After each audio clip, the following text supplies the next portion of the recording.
What is artificial intelligence?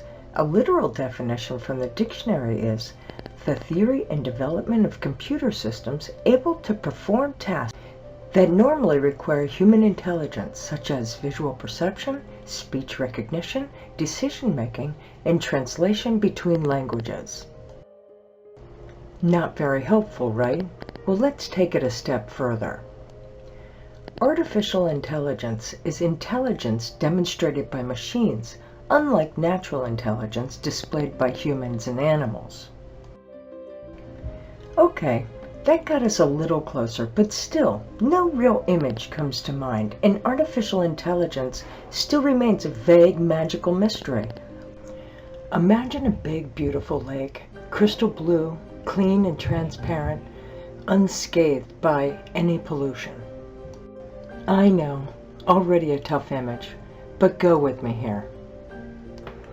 So we have this beautiful lake, and we can see the gorgeous mountain streams that feed the lake. Some come from glaciers, some from underground aquifers.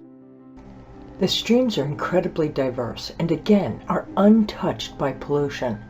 So now that you're in this meditative state, you're beginning to picture the foundation of AI.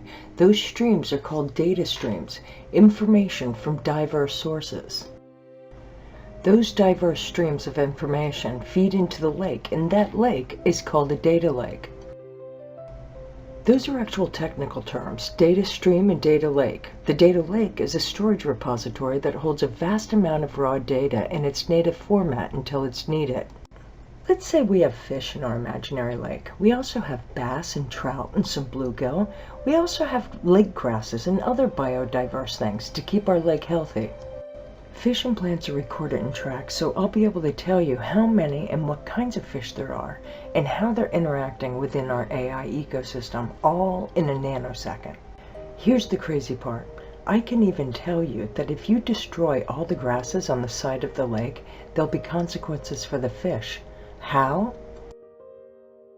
Because I can see all the interactions of the things, aka data, in the lake. That's the basics of machine learning.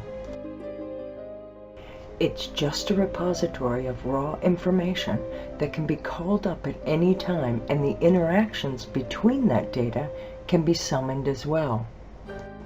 A person with natural intelligence then has to determine what to do with that information.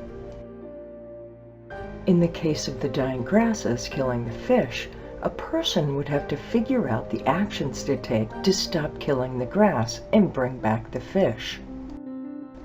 But wait, there's more. On top of the AI food chain is something called cognitive AI.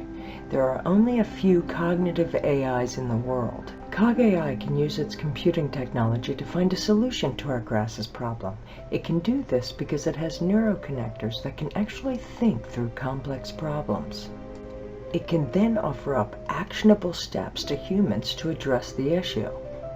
Machine learning, what most people think of when they hear AI, does not think. It stores and recalls information when requested.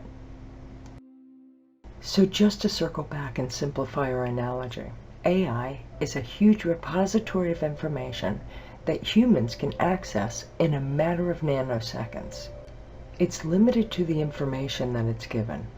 It doesn't find solutions per se, only connections between the data that it's storing. Cognitive AI is closer to natural learning and can think through complex problems, but it's still in its infancy and is currently being used in limited settings. I hope this has been helpful for you and you have a better picture of AI now. I'll hand the rest of the presentation over to Dr. Lewis.